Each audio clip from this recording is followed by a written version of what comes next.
ప్రియమైన వారలారా, యేసు నామమున మీకు నా ప్రేమపూర్వక శుభాకాంక్షలు. ఎలా ఉన్నారు? ఈ దినము బావున్నారా? సంతోషంగా ఉన్నారా? మనసానందంతో ఉన్నారా? నేను వచ్చి ఈ స్థలములన్నీ చూస్తేనే ఒక మనసానందం కలుగుచున్నది. దేవుని సృష్టిని చూశారా? ఇక్కడ చూడండి, ఈ చెట్టు పోన్ చెట్టు, తెలుగులో పోన్ అని చెబుతారు. వీటన్నిటినీ మీరు వెళ్ళి అంగట్లో తీసుకోవాలంటే చాలా కాస్ట్లీ.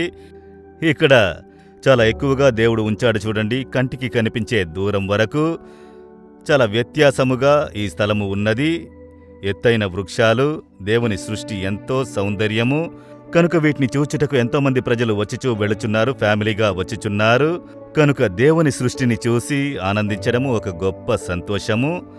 సరే, ఇవన్నీ మనము కంటితో తిలకించుచున్నాము, సంతోషిస్తున్నాము. ఇవన్నీ నశించవని అనుకుంటున్నారా? మనం చూసేవన్నీ ఒకరోజు నశించిపోవును.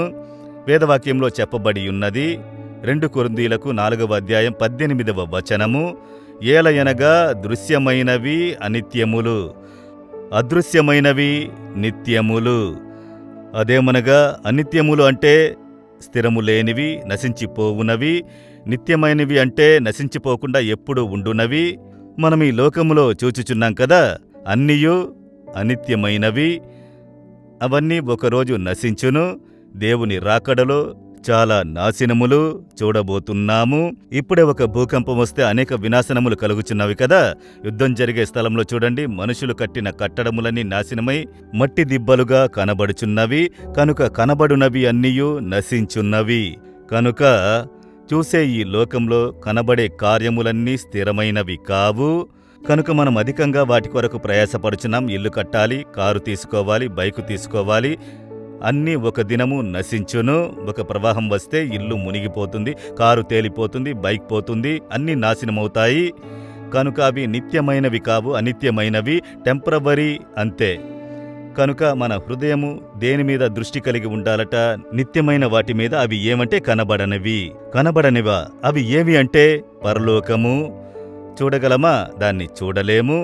అయితే యేసు చెప్పారు, నేను మీ కొరకు ఒక స్థలమును స్థిరపరచుచున్నాను. నేను వెళ్ళి మీ కొరకు పరలోకంలో ఒక స్థలమును స్థిరపరిచిన తర్వాత మిమ్మును తీసుకుని వెళ్ళేదనని చెబుతున్నారు కదా. అదే నిత్యమైనది, నశించని ఒక లోకము. అక్కడ దేవుడు ఉంటాడు, దేవుని దూతలు ఉంటారు, పరిశుద్ధులు ఉంటారు. రకరకాలైన భవనాలు దేవుడు మన కొరకు కట్టి ఉంచి, నా పిల్లలు వచ్చి ఆనందముతో ఇందులో జీవించాలని చెప్పి, అక్కడ వ్యాధి లేదు, అక్కడ ఆకలి లేదు, అక్కడ దుఃఖము లేదు, కష్టము లేదు, పాపము లేదు. అక్కడ నిత్య కాలము ఆనందంతో ఉండవచ్చు. అదే స్థిరమైంది. అందువల్ల లోకంలో ఉన్న వాటిని కాదు, పైనున్న వాటిని వెతకండి అని వేదంలో చెప్పబడినది. ఈ నశించే లోక కార్యమునే వెతుక్కుంటూ ఉండక, నశించని జీవితమైన పరలోకపు జీవితమును, భాగ్యమును పొందుకొనుటలో జాగ్రత్త కలిగి ఉండుడి. మీ ఆత్మ నశించనది, అది పరలోకమునకు వెళ్లి దేవుని సమూహంలో నిలబడును. అందువల్ల మీ ఆత్మను కాపాడుకొనుడి. రాబోయే రాజ్యం కొరకు ఆసక్తి కలిగి ఉండుడి. నేను ఈ లోకంలో మరణిస్తే పరలోకంలో యేసుతో ఉండాలి. ఆ నిశ్చయత, ఆనందంతో జీవించుటకు అలవాటు పడండి. ఈ నశించే కార్యమునకు అధిక ముఖ్యత్వము ఇవ్వక, నశించని ఆ లోకమును దేవుడు ఉంచినారు, అందులో జాగ్రత్త కలిగి ఉండుడి అని వేదం చెప్పుచున్నది. జాగ్రత్తగా ఉంటారా? ఈ దినమే అందులో జాగ్రత్తగా ఉండుటకు సమర్పించుకొనుడి. దేవా, మేము చూచేవి అన్నీ కూడా అనిత్యములు. చూడని నిత్యమైన ఆ లోకమునకు మేము వచ్చుటకు మమ్ములను సిద్ధపరచుడి. నన్ను సిద్ధపరచుడి. పరలోక భాగ్యమును పొందుకునే కృపను నాకు ఇవ్వుడి. దాని కొరకు నన్ను సమర్పించుకుంటున్నాను. యేసు నామములో ప్రార్థిస్తున్నాను. Amen, amen. Jesus redeems Telugu YouTube ఛానల్ను సబ్స్క్రైబ్ చేయండి. సబ్స్క్రైబ్ బటన్ను క్లిక్ చేయండి మరియు బెల్ బటన్ను నొక్కండి. ప్రతిరోజు కార్యక్రమ సమాచారం పొందండి.